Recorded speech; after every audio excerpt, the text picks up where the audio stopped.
All right, what's up, everybody? I hope everybody is doing awesome today. I know it's been like a zillion years since I've been on this YouTube, but here I am. I get busy and I'm tired, and then I like to drink. See, it was a mix of chill and drink. So, I get my drink on and I'm chilling and I'm not recording anything while I'm sipping on my wine. So here I am. I just wanted to come on and give you a couple of updates of some of the things that were going on in my life. And also a shout out to all of those people who have asked when I was going to put some new content up. I appreciate that you were inquiring and looking forward to hearing what I have to say or just even looking at this beautiful face. But thank you very, very much.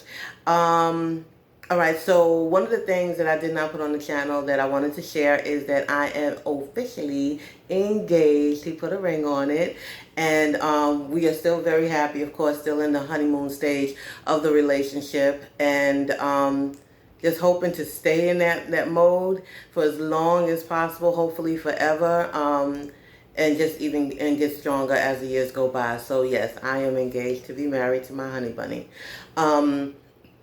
What else? Oh yes, big deal. Title of this segment is Parenting with a Purpose, or Parenting on Purpose.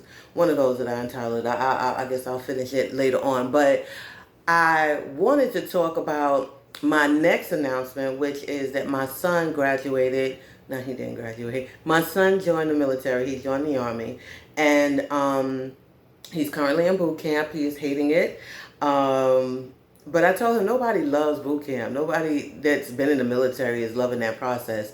But it's a necessary process, and it doesn't last forever. So we both are looking forward to his career or his experience for however long he's going to be in the military. We're both looking forward to that. And just this week, I was talking to a woman who I didn't know really, really well, but we were sharing some information about, and just rather some experiences that we, as moms, have been dealing with, because her son is the same age as my son. He's 22. They're 22. And she was sharing some of the struggles that she has as a mom, watching her son go through this transitional portion of his life. And definitely it's a pivotal time, because now it's time for them to kind of take that mark and start walking down their own path, and doing so independently. And you want that for them, and to be successful at doing so.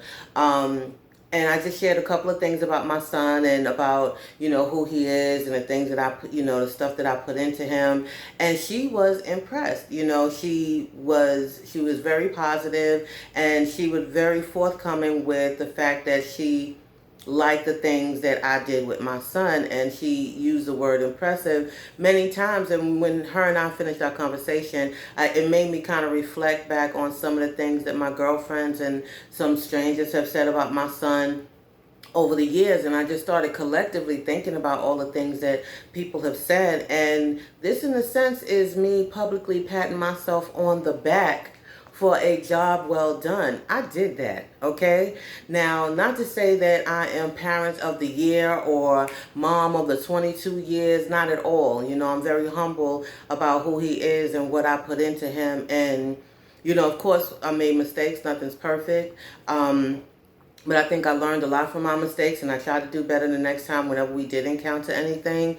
And me today is just sharing some of the things, like I said, that I put into my son, just as if anybody had baked a cake that was really good and they wanted to share the recipe. And some people will use the recipe, some people won't, some people will tweak it, the way that they want. So this is just me sharing, because, like I said, I did a good job with my son. And it may make a difference. Some of the things that I'll share with you today may make a difference in what you do going forward with your own, or even with your grandchildren, when you have that opportunity to make an impression on them and to help, kind of mold who they become. First and foremost, for me, it started in the very beginning, laying down that foundation. As soon as I found out I was pregnant, I just automatically thought of him as my partner in crime. I didn't know if I was having a boy or a girl yet, but whoever it was, we was going to be thick as thieves. That was going to be my homie. And that's what I kept that throughout. That's to this day. That's my homie. You know, we can go to the mall together. We can go out to dinner or lunch together. We can ride out together and listen to music, joke, and all of that. Like that's my homie, and I love him for that. That's one of the cool things that I like about him. Like I love him, of course, because he's mine, but I really do like the person that he's become. He's just really cool to me. He could be a jerk now. Don't get me wrong. He can definitely be a jerk. But I think we all have jerky in us, because I definitely have jerky in me. And I know he sometimes look at me like, yo, my mom's a jerk. But, you know, it is what it is. One of the things from even before I had my son that I never really like to hear, and people say it all the time, especially men. They say a woman can't raise a man, or a woman needs a man to raise a man child. Or just, I guess, maybe just to raise a child in general. I never really agreed with that, only because I met a lot of men when I was younger that were raised by a single mom, and they were good guys. And I met men who've had their fathers in their lives who were total jerks and irresponsible. So it didn't really actually matter so much that a man was in their life if he wasn't a man. Now, if you are a man, by all means, that changes the game. But you can also just have a man in the child's life, whether it's a relative, a friend, even the person that you may have remarried to or are currently dating. If that person is now these quotes are serious, okay? They're air quotes, but they are serious quotes. Because if you are a man, again, that changes the game. But if you're not a man, or you're not ready to be a father, and you probably, maybe had an oops pregnancy, it wasn't something that was planned, and you may not have been ready for the role, or even if it was planned and you just didn't really realize what it took to raise a child, then, you two may be on two different pages. And if you're on two different pages, that gives mixed messages to the child, and that can lead to the child not really being clear on what they need to do, because both parents, the people that are supposed to instill the character, the what's the word? Oh, forget about it. But they're supposed to, help him grow and give him direction and all that good stuff. They're button heads on it, so he doesn't know which one to choose. So you really have to be mindful. So in my case, of course, in the beginning with his father, I wanted us to be a family. I wanted us to be together. I wanted him to at least play a role in his son's life, even if we weren't together. But he wasn't ready for that. I mean, years later, my son is 22, still wasn't ready for that, and that's okay. I learned to accept that, because everybody has their time and their growth and things that they have to get, to grow into and experience. So I let that go, and that's cool at this point because I'm grown now. But when I was younger, I wasn't as positive. But I learned, though, through that experience as I grew up, that it was better that his father wasn't in the picture. That gave me full control of what I wanted to put into my son, and without anybody kind of contradicting whatever I wanted to do or having something extra. Granted, a man can always give insight. Always. Man can always give insight to a younger man about the things that they're going to experience as a man, especially of color, in this country, in this world. But if you don't have that, which I did not have, I kind of, I came up with some different things over the years of playing both roles of mom and dad. And one of the things was movies. I implemented movies in the absence of a man in my son's life. And I mean, some people may not think that that's a good idea, but it worked. Movies like Hitch, because you need that comedy romantic part. Paid in Full, because you need that street part, and even Bronx Tale. And these are like my son's, some of his, like if you ask him what's some of his favorite movies, these three are definitely within the role, in his list. And they did make a difference in his life. I had to expose him to things that I knew I couldn't bring to the table as a woman. When I was raising him, I was always thinking, I'm going to raise him to be the man that I would want. So the man that I would want to marry or date or be involved with, that's what I put into him, because the guys that I was dating or, just chilling with, they were nowhere near marriage material or long-term dating material. And it was sad. They would be good looking. They would, on the outside, they would look beautiful, just wonderful. But when you start to talking, their mind and the things that they say, it was sad in the way that they interact with women and the choices they were making. So I wanted to build my son into the man that I wanted, the man that I was lacking to see in my communities. The ideal person that, in my eyes, was a man. Okay, so that's what I did with him. I also, again, I wasn't his friend. Like I said, he was my homie. That's my road dog. But at the end of the day, I was not his friend. Like growing up, I think I'm more of a friend now. I think the roles kind of change as the child gets older, and becomes more of an adult. You're more of a friend and a mentor. Kind of giving advice to and helping them with the direction that they need. But the whole parenting portion is already done. And granted, when they're growing up, they're cute and they're cuddly and they're funny, and sometimes when they're a little sassy, we might think that that's cute, but you gotta nip that in the bud, because that's gonna grow. If you keep encouraging that kind of behavior and that kind of talk and that kind of sassiness, why would you think that it would stop when they turn 10 years old or 14 years old or 18 years old? It's not gonna stop. It's gonna get worse. So I was really mindful about, nipping a lot of things in the bud. We can have conversation, but we about to have it to a certain extent. It's about respect. But we were really cool. I kept the lines of communication open. I thought that was really an important factor, because I remember when I was growing up, my mom was a great mom. I say it all the time, but that communication, being open, that was a negative. Okay, and I hated the way that felt. So and that was with the same sex, being able to talk to my mom. You would think they're female to female, but with my son, I definitely wanted him to feel comfortable speaking to me about anything. Now, I know he didn't come and tell me all his business, but he did tell me a good amount of his business. And I tried not to be judgmental. Like, there were times where I was a little judgy, but that was the parent in me. I have to be judgy. I have to take a stand. I have to put you in the right direction. And then I'm also going to give you my 2 cents. Do with it what you may. But, I tried to be open to whatever he was going through, trying to put myself in his shoes, having that empathy of whatever the situation was. Remembering that I was young too, remembering that, not being clear on what I wanted to do, being influenced by others, trying to take a stance and be that leader,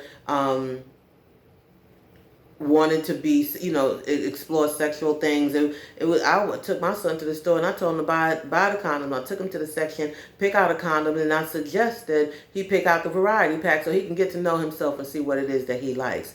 Honesty, because at the end of the day, I found out he was having sex. Now it's about protection. Now the conversation is going to change from, wait to have sex until you find this and that. Now we're going to talk about how you can protect yourself while you are out there having sex. So, again, as the years go on, the conversations get a little deeper.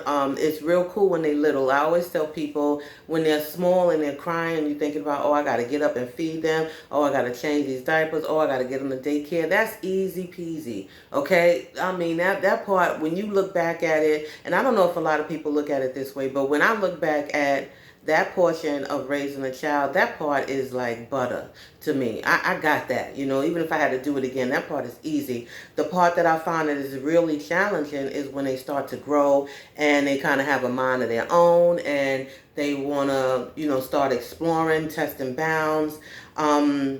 That's the part where the struggle comes in, because now they're growing into their own, and it's harder now to steer them in certain directions. At one point it was easy, they listened to you very easily, but now it's like, you know what, no, I don't want to do that, and it's just like, whoo. So that part is a struggle, and I think getting through that part, like I did with my son, that's why granted, he's still growing. He's only 22 years old, but this is the young adult stage. And then with him going into the military, I think that kind of extends the parenting process, because they give him the food, the clothes, the roof over their head, give them something to do that's constructive, and also teaching them at the same time while paying them. It's an extension, to me, in my eyes, the way I thought about it, is an extension of the parenting, where he still has to abide by certain rules as he is learning who he is as a young man. So I'm supportive of the process. People ask me if I was worried about him joining the military, and I was like, I'm no more worried than when he walks out the door to go to the store. You know, he can go to the little corner store here and not come back. Outside of with dealing with the violence, just overall, between people nowadays, and then on top of it, the police. I never know whether my son was coming home. It was always a worry with him being outside the house. As soon as he walks out that door, I worried. And again, even for short runs, not even talking about going to a different state or going out of town for the day. No, so my worrying is no more that he's in the military than it is when he wasn't in the military. So back to the things that I put into him: accountability. I think that is what we are lacking nowadays as people, having accountability and responsibility.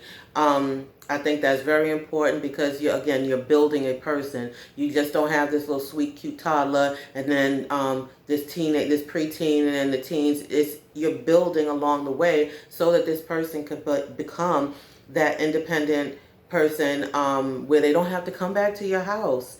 Whew. I mean, if he had to come back to my house because, something happened, by all means, that's cool. But not because you weren't prepared and that you weren't taught. And that, but you have to start early. I found that a lot of parents, what they do is at 18 or 19, now you're looking at your kid like, okay, you out of high school now. Go ahead, go get you a job. All right, now you start getting yourself ready to take care of your car payment. Go ahead and get ready to get an apartment. It's like, wait a minute. Did you even prepare this child for this? Did you ever have them contribute? Like, I believe in contributing to the house, okay? But did you ever have them pay a bill so they would know how to budget their money, where they still take care of their responsibility that they have to you while they're budgeting the money so they can still have fun and still be able to go on little vacations or whatever they want to do, or buy the clothes and sneakers and watches and phones that they want? They have to learn how to budget that. And if you never taught them how to do any of this, and then you expect them, just because they graduated high school or graduated college, to know how to do these things without any courses, just as they took courses in college and in high school, that's unfair. That's unfair to the child to push that kind of responsibility on them when you as a parent haven't prepared them for the things that they're going to encounter as an adult and the things that you want to put into them. All that punishment and beating and yelling and screaming and no, you can't go nowhere, and them catching attitude with you. What was all that for? Like, was it because it was inconveniencing you? Like, why would do all of that and still have them in your house? Like, I don't understand that. It's like all those things you would think were to help build them, to help mold them, to teach them, lessons. And even though they're hard lessons, but it's lessons at the end of the day that's going to have them prepared for life and to be independent and take care of themselves. Not to go through all of that and turn around and be like, nah, you good to stay home? Like, you 30, 40 years old in my house? Like, ooh, like, no. Like, not me. Okay, my bad. Because I'm judgy with all of that. My bad. To each his own. I just don't think it's a good look, and I just don't think it's fair for parents, because I've heard parents have these frustrations with their children, but they didn't do their part. So I say the ooh and the ahs because you have to be accountable yourself to the things that you want to have to be a goal and to come true, to fruition in a sense. You have to put in your work in order for it to work for you at the end. So those are the things that I wanted to share. Just a couple of nuggets that I've learned over the years that I put into my kid, that I'm very proud of, and very much looking forward to him flying and, flying, spreading his wings, finding himself, going through the trials and tribulations of that young adulthood, and kind of learning his way as to the type of man that he's going to be going forward in his life. This is super interesting, especially with him and being in the military. I told him this is our experience, so wherever he is, I will be coming. I want trips too. I want him to buy my ticket because I'm going everywhere he goes. Yeah, so that's about it. So that's what's going on in my life. I just wanted, like I said, to give you the announcement that I am officially engaged. I know this is longer than most, so I'm just going to go ahead and end this. You take care of you. Most likely I'll be on here in the next couple of weeks, Maybe, maybe not. You know how I do. But I'm going to try to come on with some content in the next couple of weeks. If you have anything you want to share, you can put it down in the comments here. If you got my contact information, you can hit me up. But that's about it. So just want to end this with saying to live and be in peace, people. Adios.